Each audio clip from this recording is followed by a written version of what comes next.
Shalom saudara, kembali kita berjumpa pada hari ini. Mari saya undang untuk berdoa sebelum kita dengarkan firman Tuhan.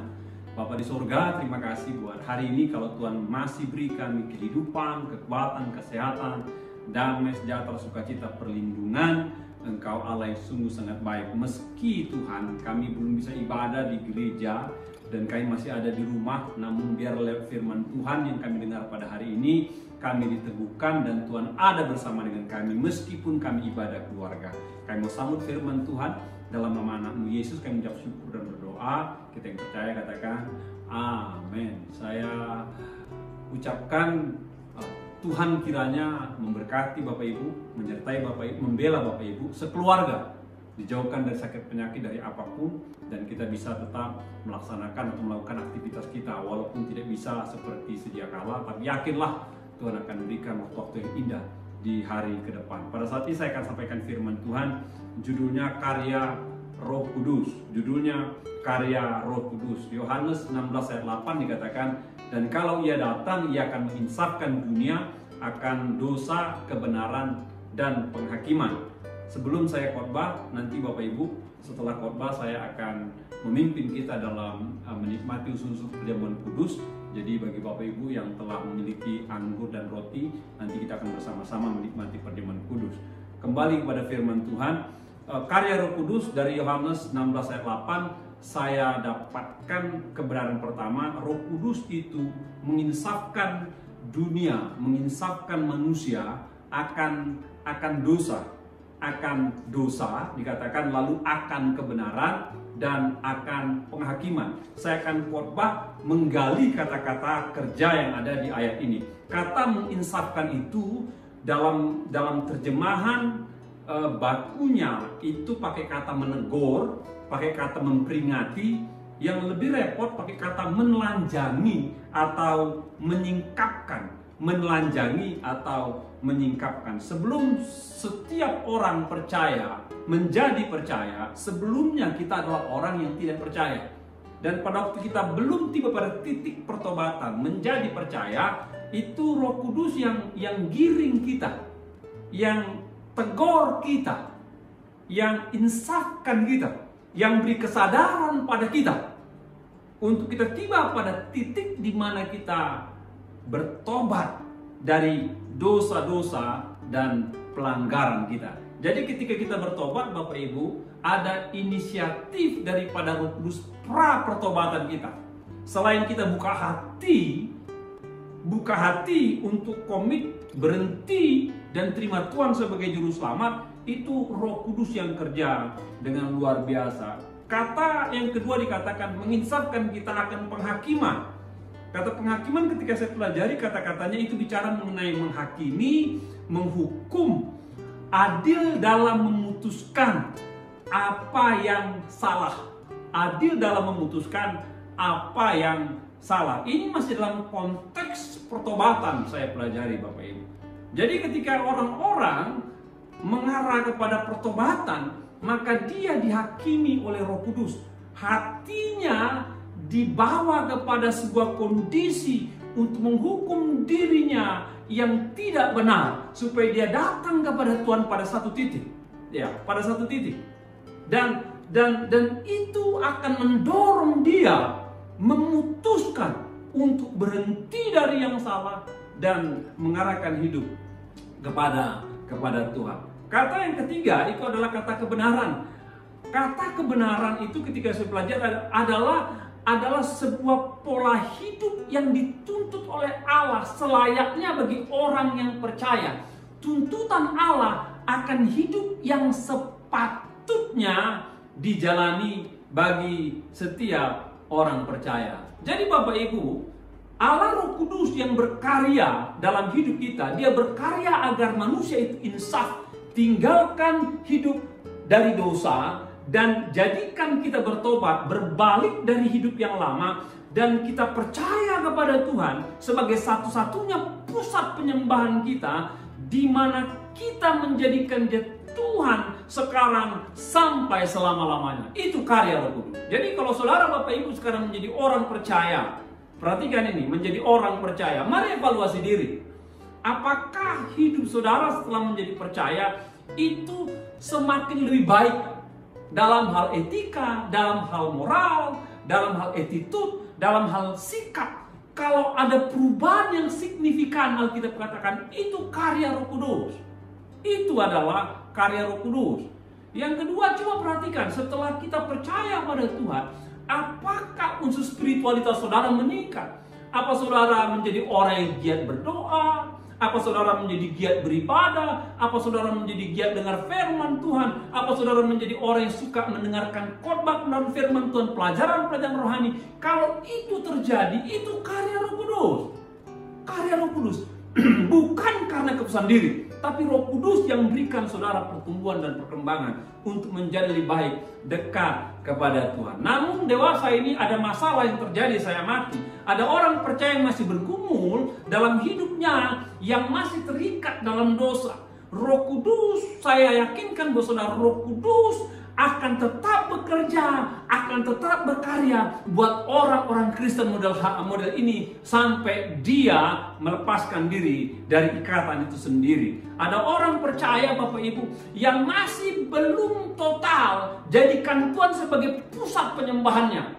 Udah percaya sih, sudah bertobat, sudah dibaptis, tapi belum jadikan Tuhan total sebagai pusat penyembahannya. Contohnya orang kayak gini masih separuh-separuh beribadah. Kalau diambil waktu 1 tahun, paling datang ke gereja paling 1-2 kali setahun. Tapi dia orang Kristen, masih terikat pada hal-hal lain. Jadi Tuhan jadikan nomor 2, Tuhan dijadikan nomor 3, bukan yang utama. Namun saya mau katakan buat saudara, saya berdoa Roh Kudus bekerja sampai saudara sadar bahwa Tuhan adalah segala-galanya. Jadikan dia Tuhan dan kau totalitas kemana?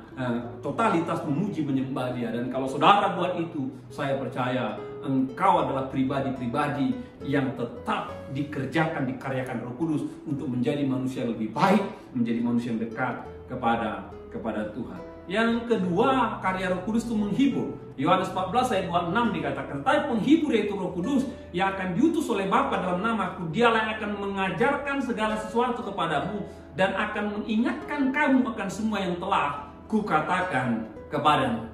Ya. Kata menghibur. Ada seorang tokoh bernama Eusebius. Ya. Jadi ini adalah tokoh bapak-bapak gereja. Ya.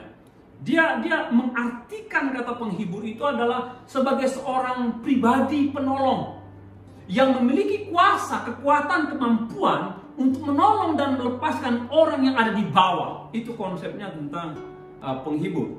Dia pakai kata penolong. Tapi ada seorang yang lain bernama Philo. Dia katakan kata penghibur itu katanya itu sebagai pendamping. Lebih tepatnya pakai istilah advokat, menjadi pendamping untuk membela perkara kita, di mana kita memiliki keterbatasan. Advokat adalah seorang yang terlatih dalam bidang hukum yang punya misi memenangkan kasus klien yang akan dibelanya.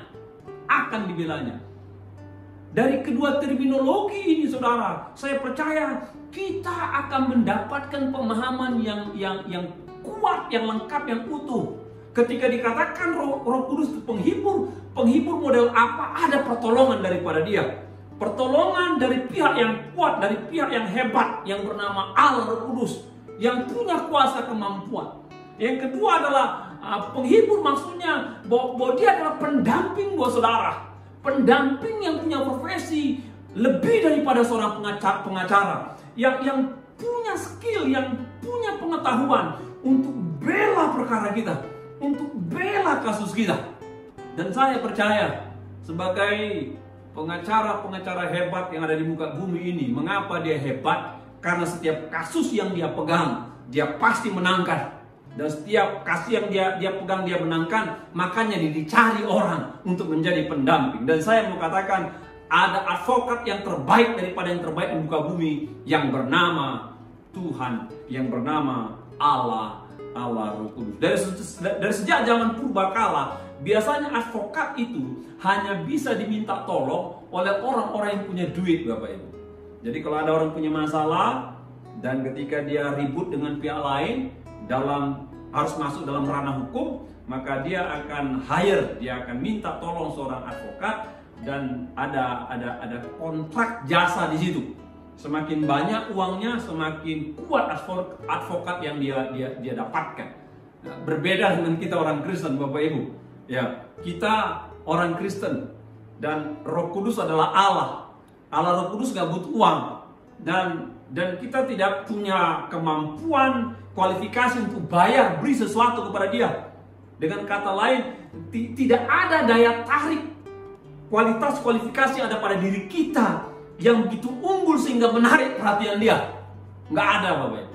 Tapi karena kita percaya kepada dia, percaya kepada Tuhan, percaya kepada Allah Bapa, percaya kepada Roh Kudus, itu yang menjadi pegangan Allah Roh Kudus, sehingga dia bela saudara dalam segala perkara-perkara yang saudara hadapi. Saya nggak tahu kasus hidupmu, saya nggak tahu pergulatan hidupmu, saya tidak tahu pertarungan hidupmu, dan saya percaya Bapak Ibu, dalam banyak masalah kehidupan kita amatir.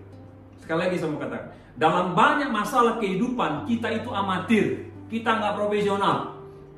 Siapa oknum yang profesional dalam segala banyak perkara? Cuma Allah Roh Kudus. Dia profesional, dia mampu, dia hebat. Dan pribadi yang luar biasa ini, semua kasus dia tahu, semua masalah dia tahu, sebuah pergumulan dia tahu. Dan ketika saudara masuk pada pergumulan yang baru, di mana saudara awam tidak punya kekuatan kemampuan di sana, katanya, ingat karya Roh Kudus menjadi pendamping buat saudara. Dia tahu area itu, dia tahu masalah itu, dia tahu jenis pergumulan di situ, dan itu adalah areanya dia. Sebagaimana dunia hukum areanya seorang advokat, dunia hukum itu areanya advokat atau lawyer, demikian juga masalah pergumulan manusia itu areanya Roh Kudus. Dan saya percaya kalau dia menjadi pendamping saudara, sebagaimana advokat ternama, dia pasti berjuang memenangkan masalah saudara. Dan saya percaya kalau Roh Kudus ada di situ, dia pasti menangkan apapun masalah sulit yang kau hadapi. Yang ketiga, karya Roh Kudus adalah memperlengkapi dengan kuasa. Kisah Rasul 1:8 dikatakan, tapi kamu akan menerima kuasa kalau Roh Kudus turun ke atas kamu, dan kamu akan menjadi saksiku di Yerusalem dan seluruh Yudea dan Samaria dan sampai ke ujung bumi. Kata kuasa itu ketika saya pelajari di Alkitab, itu bicara mengenai kemampuan, kekuatan yang datang dari atas, sehingga ketika itu diberikan pada seorang, orang ini dimampukan untuk melakukan segala perkara yang dalam konotasi tidak mampu dilakukan manusia. Itu namanya tanda-tanda ajaib atau perkara-perkara mujizat. Ya, seorang teolog mengatakan ketika Roh Allah turun pada seorang pribadi dalam Perjanjian Lama, entah itu nabi, entah itu hakim, atau itu pada rasul-rasul, maka orang ini diberi kemampuan untuk mendemonstrasikan kuasa Allah yang ajaib, untuk melakukan hal-hal ajaib di mata-mata manusia biasa yang tidak bisa diperbuat manusia biasa kalau orang itu dipenuhi Roh Kudus. Ada seorang teolog bernama William Dirnes katakan, pada waktu Roh Allah memenuhi seorang, maka orang itu akan diberikan kuasa Allah, lakukan hal-hal yang dapat dilakukan oleh Allah. Dan itu dikatakan manusia sebagai perbuatan yang ajaib. Kekuatan dari Allah yang diberikan pada seorang untuk lakukan perbuatan ajaib dan mujizat, itu hanya mampu dilakukan oleh manusia ini kalau Roh Kudus turun atas diri orang tersebut. Ada berbagai macam pandangan-pandangan dunia Kristen tentang perkara ini, saudara. Ada orang Kristen yang katakan, mengenai kuasa Allah dalam hal mujizat keajaiban itu sudah berhenti. Itu hanya terjadi pada zaman rasul-rasul, pada zaman Alkitab. Sekarang nggak ada lagi. Ada orang Kristen kayak gitu. Namun saya mau katakan, kalau kita punya kesimpulan seperti itu, sama aja ingin mengatakan Roh Kudus sudah berhenti, cuma bekerja pada zaman rasul-rasul. Sekarang nggak lagi. Kalau saudara percaya Roh Kudus masih ada sekarang, masih ada sampai selamanya. Alkitab katakan kalau dia penuhi orang percaya, maka orang percaya itu dipenuhi Roh Kudus, maka saudara mempercayai kuasa itu masih bisa terjadi pada orang-orang yang penuh Roh Kudus. Sekarang pun masih bisa terjadi. Ada yang kedua, ada orang percaya, dia percaya namun kurang yakin atau ragu pada dirinya, pada orang percaya. Sehingga orang-orang ini berpikir hanya orang-orang tertentu saja yang dimampukan oleh Allah melakukan perkara-perkara ajaib. Pendeta-pendeta tertentu saja. Ya, gembala-gembala sidang tertentu. Begitu pola pikirnya. Kalau jemaat biasa nggak mungkin. Ada orang kayak gitu Bapak Ibu. Sehingga ketika jemaat-jemaat kayak gini mendapati keluarganya sakit, mendapati keluarganya bermasalah, dia coba cari pendeta-pendeta yang notabene punya kuasa tadi. Padahal di gerejanya ada pendeta, di gerejanya ada hamba Tuhan, tapi dikotakkannya ini kurang memiliki kuasa, yang sana punya kuasa. Ada orang kayak gitu saya lihat. Yang terakhir adalah ada orang Kristen yang yakin percaya bahwa kuasa ini diberikan pada siapa saja asal Roh Kudus memenuhi orang itu. Entah dia jemaat biasa, orang muda, orang tua, ketika Roh Kudus memenuhi orang itu, maka kuasa Allah ada pada dia. Dan ketika dia memiliki keyakinan dan kepercayaan ada kuasa, maka dia melayani. Dia melayani orang-orang yang bermasalah. Dan Allah bekerja. Dewasa ini buat gereja-gereja Pentakosta sedang merayakan hari pencurahan Roh Kudus atau Pentakosta. Ya, dimulai dari Kisah Rasul pasal 2, pasal 4, di mana ketika Roh Kudus memenuhi orang-orang percaya, para rasul dan jemaat, maka kuasa Allah bermanifestasi. Ya, dan dalam gerakan atau sejarah Pentakosta modern 1900 Los Angeles, ada banyak orang-orang hamba Tuhan di sana yang penuh Roh Kudus, orang percaya, dan manifestasi kuasa Allah terjadi. Itu yang menyebar sampai sekarang ini. Ya, sampai sekarang ini. Dan saya mau katakan, saya mau kobarkan saudara, yakinlah Roh Kudus ingin memenuhi saudara dengan kuasa Allah. Siapapun Anda yang menyaksikan ini, yakin percaya Roh Kudus ingin penuhi Anda. Dan ketika memenuhi Anda, maka ada kuasa Allah dalam dirimu. Namun perlu saya garis bawahi Bapak Ibu, ketika Roh Kudus memenuhi engkau, ada kuasa Allah dalam dirimu. Engkau harus paham, kuasa itu bukan menjadi milikmu, itu tetap miliknya Roh Kudus. Paham itu baik-baik. Itu bukan menjadi milikmu selamanya. Dan itu hanya bekerja pada saat-saat tertentu ketika Roh Kudus berkenan menyertai, menyatakan kuasanya di sana. Itu bukan menjadi milik saudara, milik kita, tidak. Itu tetap ada pada Roh Kudus. Yang kedua adalah ketika kuasa Allah bekerja, mujizat terjadi, tanda heran terjadi. Ingat, ada maksud Tuhan di sana. Pertama, memuliakan Tuhan, bukan memuliakan orang yang dipakai oleh Tuhan. Yang kedua, pasti tujuannya menjangkau jiwa. Yang ketiga, pasti memulihkan, memberi kekuatan, memberi kemenangan. Sehingga apa? Nama Tuhan dipermuliakan. Nama Tuhan dipermuliakan. Dan saya berdoa ketika saudara menyaksikan firman Tuhan ini, saya berdoa agar iman saudara, agar hati saudara, pikiran saudara, ya, itu memiliki sebuah keyakinan bahwa karya Roh Kudus masih bekerja hingga hari ini. Dan kalau saudara minta terbuka, dia penuhi saudara. Dan ketika dia penuhi saudara, maka saya yakin ada kuasa Allah di sana. Dan engkau akan dipakai oleh Tuhan dengan luar biasa untuk mengatasi kondisi-kondisi yang ada sekarang ini.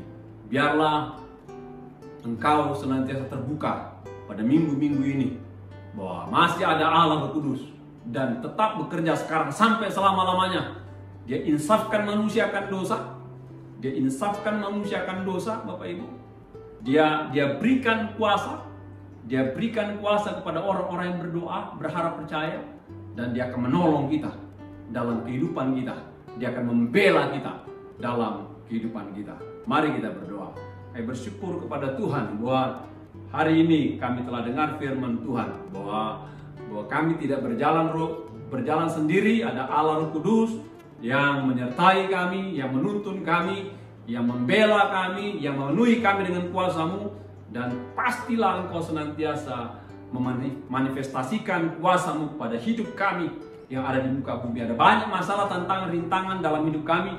Namun kami yakin kalau ada Roh Kudus di dalamnya, maka kami akan Engkau jadikan alat-Mu, menyatakan kuasa-Mu, memberikan kemenangan yang daripada Allah. Dan banyak jiwa-jiwa akan dimenangkan, diselamatkan. Sebentar Tuhan, kami akan menikmati perjamuan kudus. Mari Tuhan berkati kami. dengan perjamuan kudus ini.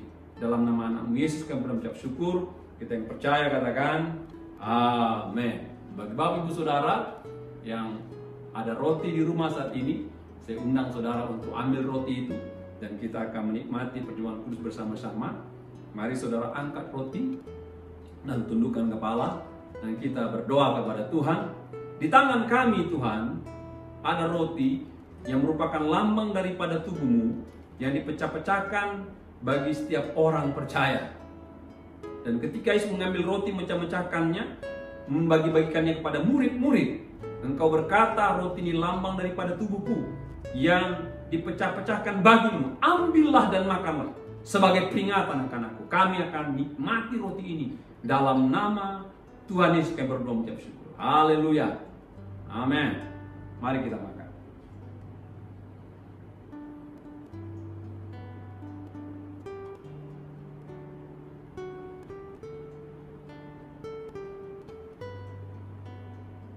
Angkatlah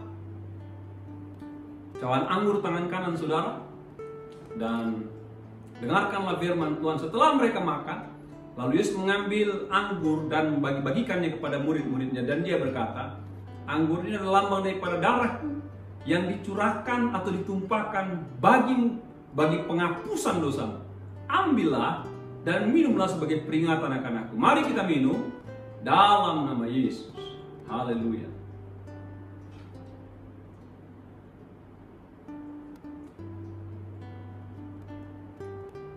Terima kasih Tuhan buat perjamuan hari ini. Kami diingatkan kembali bahwa ada Tuhan Yesus yang telah berkorban buat kami, mati buat kami sebagai tumbal bagi hidup kami yang penuh dengan dosa. Dan dengan kematian-Mu, dengan pengorbanan-Mu, maka dosa kami dihapuskan, kami diselamatkan, dan kami menjadi orang-orang yang dikuduskan, dibenarkan. Dan kami percaya kami adalah orang-orang yang dikasihi oleh Tuhan. Terima kasih buat korban-Mu, buat darah-Mu buat kami semua.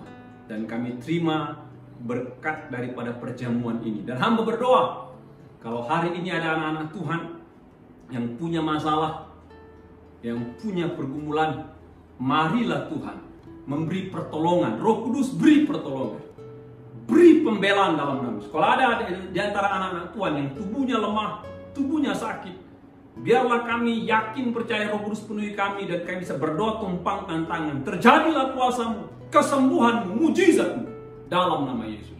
Kami terima berkat-Mu dan kami serahkan hidup kami dalam tangan-Mu. Dalam nama anak-Mu Yesus kami mengucap syukur dan berdoa. Kita yang percaya katakan amin. Tuhan berkati saudara. Amin.